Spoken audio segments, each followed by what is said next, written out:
আসসালামু আলাইকুম। আজ বাসায় কিভাবে আপনি ফুলকো নান রুটি তৈরি করবেন সেই রেসিপিটা শেয়ার করব। আশা করি ভিডিওটা আপনাদের ভালো লাগবে।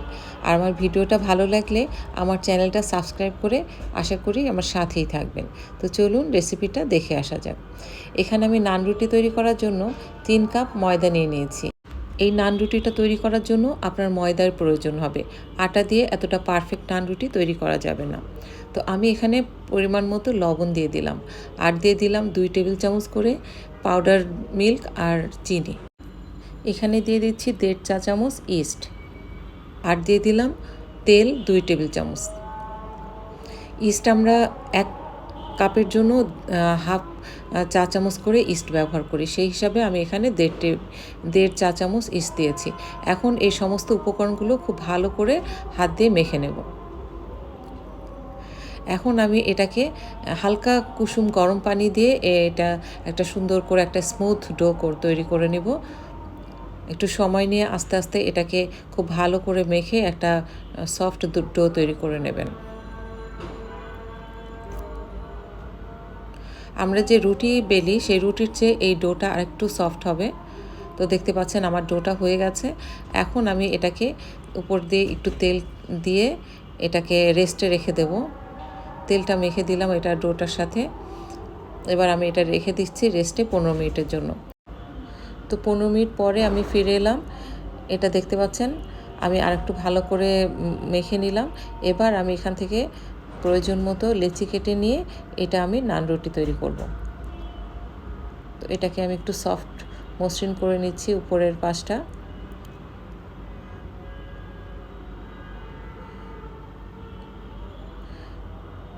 এই নান রুটিটা তৈরি করা খুবই সহজ, আপনার বেশি সময় লাগবে না, খুব ঝটপট এই নান রুটিটা তৈরি করে ফেলতে পারবেন। এবার আমি একটু আটা দিয়ে দিলাম, দিয়ে এটাকে আমি মানে নান রুটির স্টাইলে এটাকে আমি বেলে নেব একটু লম্বাটে করে। আপনারা গোল করেও বেলতে পারেন। নান রুটি যেহেতু একটু লম্বা হয়, একটু লম্বা দেখতেই ভালো লাগে, তো আমি লম্বা করে এটাকে বেলে নিলাম। এখন আমি একটা চুলার মধ্যে প্যান দিয়েছি। এই চুলার প্যানের উপরে আমি নান রুটিটা দিয়ে দেব। দিয়ে চুলার প্যানটা বেশি হিট দিতে যাবেন না, হালকা আছে এটাকে ভাজবো।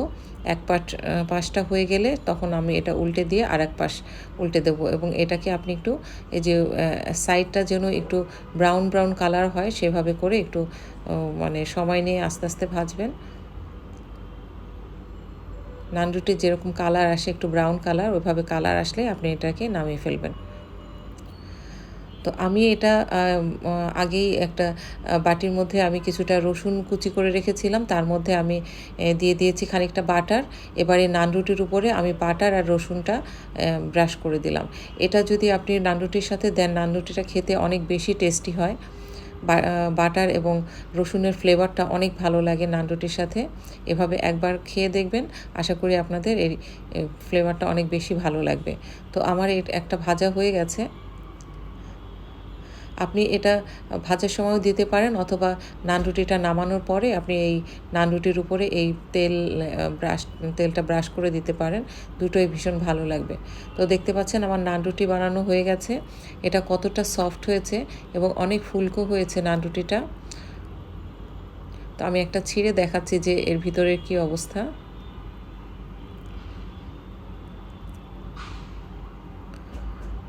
একদম ভিতরটা ফুলকো হয়েছে। তো সুপ্রিয় ভিউয়ার, আশা করি আমার ভিডিওটা আপনাদের ভালো লেগেছে। তো এই নান রুটিটা আপনি যে কোনো কিছুর সাথে দিয়েই খেতে পারেন, আশা করি খুবই মজা লাগবে। বাসায় ঝটপট নিজেরা তৈরি করে খেতে পারেন, অথবা অতিথি আপ্যায়নে আপনারা এটা ঝটপট তৈরি করে ফেলতে পারবেন।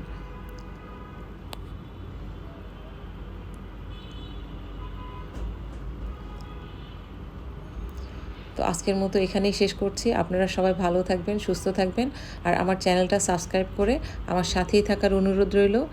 সে পর্যন্ত ভালো থাকেন। আল্লাহ হাফেজ।